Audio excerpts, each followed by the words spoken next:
अच्छा डॉक्टर साहब ये बताएं पहले सबसे कि आप इन एड्स को एंडोर्स करती हैं, ये जो रंग गोरा करने वाली क्रीमों के हम इश्तहार खास तौर पे सोशल मीडिया पे देखते हैं कि जी फलां सांवली बहुत थी, उसकी शादी नहीं हो रही थी, फिर उसने ये क्रीम इस्तेमाल की। आप इस ट्रेंड को एंडोर्स करती हैं? बिल्कुल नहीं करती सर मैं इस ट्रेंड को इंडोर्स, क्योंकि मैं हमेशा एक चीज़ पर बहुत ज़्यादा एम्फेसाइज करती हूँ कि गोरा रंग आपकी खूबसूरती की अलामत नहीं है।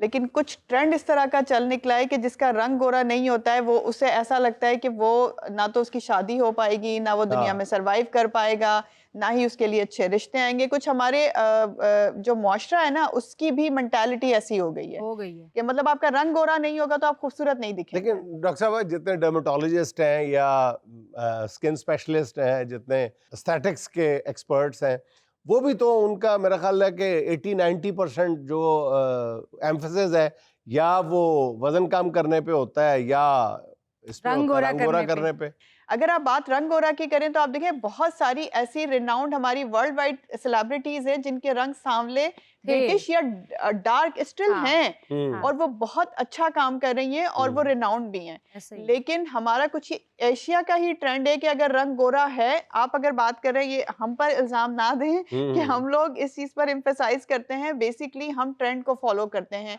हम पेशेंट की डिमांड सुनते हैं।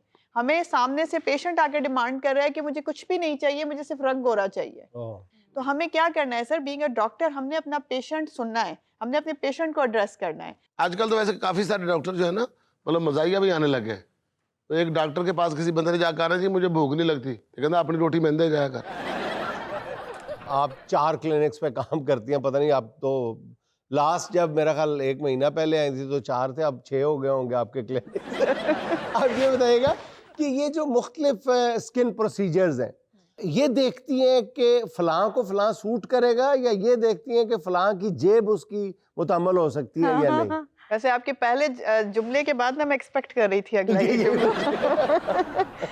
नहीं सर, ऐसा नहीं होता। देखिए जेब से ज्यादा डॉक्टर के तौर पे जो मेरा काम है ना, वो ये कि आपको सूट क्या कर रहा है। टू बी वेरी ऑनेस्ट, जो चीज आपको सूट ही नहीं कर रही है, आप सोचें कि मैं उसके लिए ज्यादा पैसे लेके भी क्या करूंगी, मैंने पेशेंट खराब ही करना है ना। सही बात है। So ethically this is also not good कि मैं पेशेंट को जेब देख के बहुत बड़ा एक ट्रीटमेंट एडवाइस कर दूं और वो उन्हें सूट भी ना करे। तो ऐसा बिल्कुल नहीं है। मैं पहले आपके जुमले के साथ ही जाऊंगी कि मैंने पेशेंट देख के ट्रीटमेंट चूज करनी है। अच्छा डॉक्टर साहब, ये जो स्किन के मामलात है, इसमें आपको वक्फे वक्फे से सेशन लेने पड़ते हैं। क्या कोई ऐसा तरीका कार नहीं है कि एक ही सेशन में आपकी जान भी छूट जाए और आपकी खूबसूरती भी स्किन की तो आपको मिल डॉक्टरों जाए? का घर कौन चलाएगा? हाँ जी। देखिए ये बात भी तो सही है ना, हमारा घर कौन चलाएगा, हमारे बिल्स कौन पे करेगा। ये फैक्ट है। लेकिन देखिए बहुत सारी चीजें ऐसी होती हैं, कुछ हमारे पास भी ट्रीटमेंट्स ऐसे हैं जिनको एक ही सेशन रिक्वायर्ड होता है और एक ही सेशन में उसके मैजिक आ जाते हैं। अच्छा। और मेजॉरिटी ऑफ ट्रीटमेंट आप ठीक कह रही हैं कि उनको सेशंस रिक्वायर्ड होते हैं ना। सेशंस के बगैर इसलिए पॉसिबल नहीं होता कि कोई भी मेडिकेटेड चीज, इधर वो गोली हो खाने वाली या कोई ट्रीटमेंट हो, वो अपना वर्क स्लोली करती है। कभी भी वो मैजिक 5 दिन में गोरा गोरा वाला मैजिक हम लोग नहीं दिखा सकते। टू बी वेरी ऑनेस्ट, आपको स्लोली चलना पड़ता है। किस ट्रीटमेंट से आपको कोई साइड इफेक्ट तो नहीं हो रहा है, हमें ये भी देखना पड़ता है।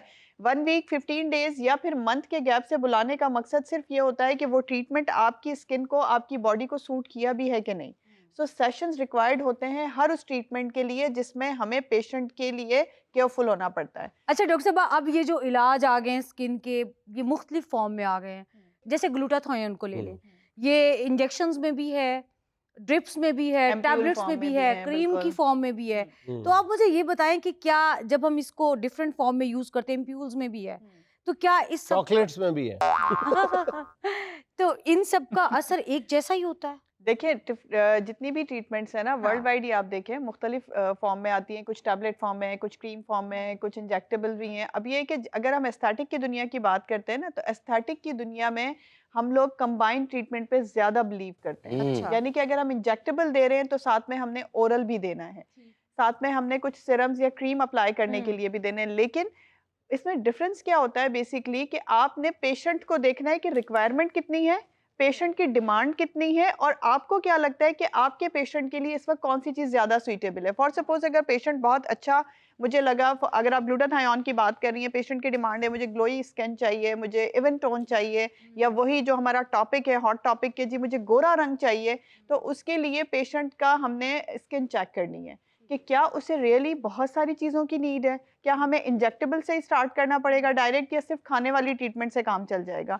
डेफिनेटली टैबलेट्स, कैप्सूल, सिरम्स ये सब एक जैसा वर्क नहीं करते। मोस्ट इफेक्टिव कौन सा है? मोस्ट इफेक्टिव अगर मैं कहूँ तो इसमें इंजेक्टेबल ज़्यादा बेहतर रहते हैं, सिरम ज़्यादा कंपैरेटिवली टू बेटर होते हैं। हम अगर क्रीम फॉर्म से देखें, टैबलेट या फिर कैप्सूल के मुकाबले में एम्प्यूल्स यानी कि ओरल जो हमारे पास शॉट्स आ गए हैं, ग्लूटाथायोन के आ गए हैं, कोलेजन के, जैसे कोलेजन लगाने वाली क्रीम मैं हमेशा बताती हूँ कभी वर्क नहीं करती। आप जितना मर्जी एक्सपेंसिव ब्रांड ले लें, कोलेजन वर्क नहीं करता। खाने में करती है? खाने में समहाउ करती है, आपको उसके जो शॉट्स हांडी में डाल लें, बहुत अच्छा काम करेगी सर।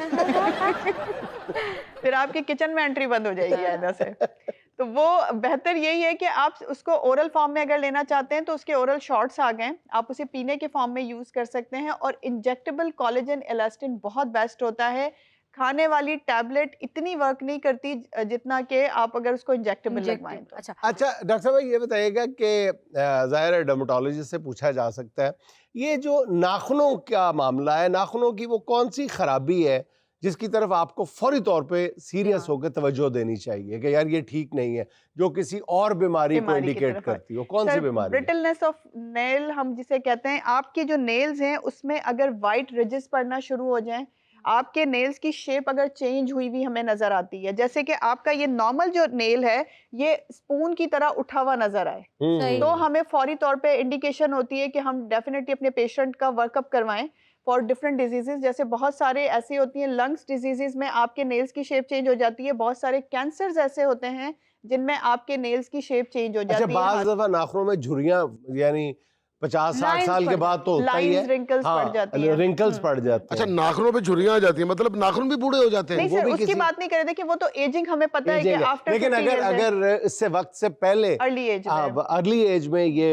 मसला शुरू हो जाए तो नोटिसेबल होता है। आपके नेल का कलर ग्रीन या ब्लैक हो रहा है तो ये नॉमिनेट करते हैं। हमारे लिए अलार्मिंग क्यों होता है कि ये फंगल इन्फेक्शन को शो करवाता है। अगर आपके नेल की शेप चेंज हो रही है, आप अभी यंग एज में हैं, 50 से पहले वाली एज में हैं, अर्ली 40s में हैं या लेट 40s में हैं, तो आपको डेफिनेटली ये अलार्मिंग सिचुएशन है आपके लिए। आपने अपने कंसल्टेंट को ज़रूर, फिजिशियन को विजिट करना है ताकि वो इसका वर्कअप करवा सकें कि इधर ये किसी लंग डिजीज़ को तो नॉमिनेट नहीं कर रहा, लिवर का तो कोई इशू नहीं है, कोई कैंसर तो खुदा न खास्ता नहीं हो गया है। तो नाखून बहुत बड़ी इंडिकेशन है इंटरनल किसी भी बीमारी तो के क्या लिए। ये बच्चों के लिए भी नेल्स की शेप चेंज होना या फंगस टाइप? बच्चों में इतना नहीं होता, बट कुछ डेफिशिएंसीज ऐसी हैं बच्चों के लिए जो नोटिसेबल होती है ना। हमारे पास विटामिन डी, कैल्शियम की डेफिशिएंसी, बच्चों में कुछ विटामिन ऐसे होते हैं, जैसे जिंक डेफिशिएंसी कुछ बच्चों में आ रही है, विटामिन B12 डेफिशिएंसी आ रही है, उनके नेल्स की शेप चेंज कर देती है। अच्छा डॉक्टर साहब, जैसे चेहरे की जिल्द जो है उसकी झुर्रियां दूर करने के लिए रेमेडीज मौजूद हैं, इसी तरह नाखूनों की जो रिंकल्स हैं, झुर्रियां हैं, इनको दूर करने के लिए भी कुछ है प्रोसेस? बिल्कुल बिल्कुल, बहुत सारे हैं। अगर आप घर में रह के होम रेमेडी यूज करना चाहते हैं तो अपने नेल्स को सबसे पहले उसकी सफाई का ख्याल रखें। आपने कभी भी अपनी नेल्स की सराउंडिंग वाली स्किन को नहीं छीलना। बहुत सारे लोगों की आदत होती है किसी स्ट्रेस में हो, बैठे बैठे वो देखिए, ये अगर आप यहाँ से अपनी स्किन को छीलते हैं तो ये स्किन बहुत सेंसिटिव होती है। ये आपकी नेल्स की जड़ों के साथ अटैच्ड होती है। इससे आपकी नेल्स की जो जड़ें हैं वो भी खराब होती हैं, प्लस आपके नेल की जो ब्लड सप्लाई है वो भी खराब होती है।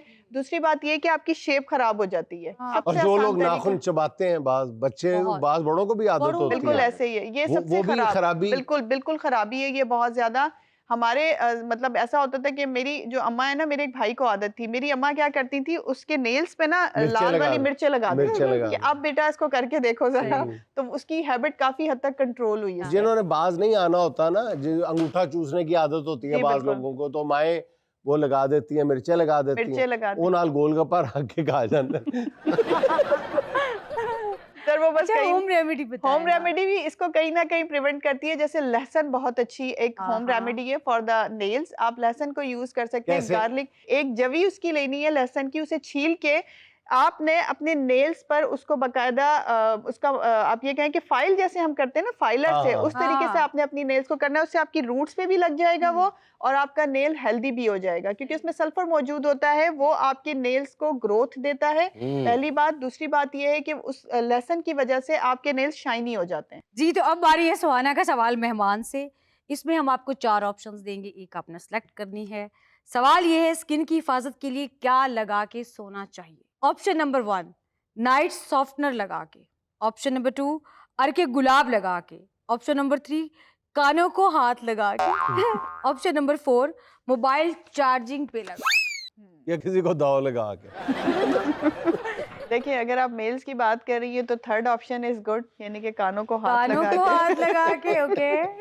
और अगर आप फीमेल की बात कर हाँ। रही हैं तो last option is good, mobile को चार्जिंग पे लगा के। चार्जिंग पे हाँ। लगा के। हाँ। लेकिन अगर आप पूछ रही हैं बीइंग अ डर्मेटोलॉजिस्ट मुझसे, हाँ। तो डेफिनेटली अपनी स्किन को मॉइस्चराइज, यानी कि आपको नाइट सॉफ्टनर्स लगा के सोना चाहिए अपनी स्किन पे, ताकि आपकी स्किन रात भर मॉइस्चराइज रह सके। लेकिन डॉक्टर साहब, अगर मोबाइल चार्जिंग पे लगाने की बजाय अगर वो मोबाइल इस्तेमाल करे और आपसे कंसल्ट करे और चार्ज भी करे, यानी मोबाइल को भी चार्ज ना करे, आपको चार्ज यानी पैसे दे, आपको फीस दे, तो फिर ठीक है, तो ये तो फिर best- मोबाइल इस्तेमाल कर सकते ये हैं तो पेशेंट। बेस्ट ऑप्शन है मेल फीमेल दोनों के लिए। पूरी रात चार्ज करके लगा सकते हैं आप, पूरी रात आपको आप पे करते रहें और पूरी रात कंसल्टेशन लें।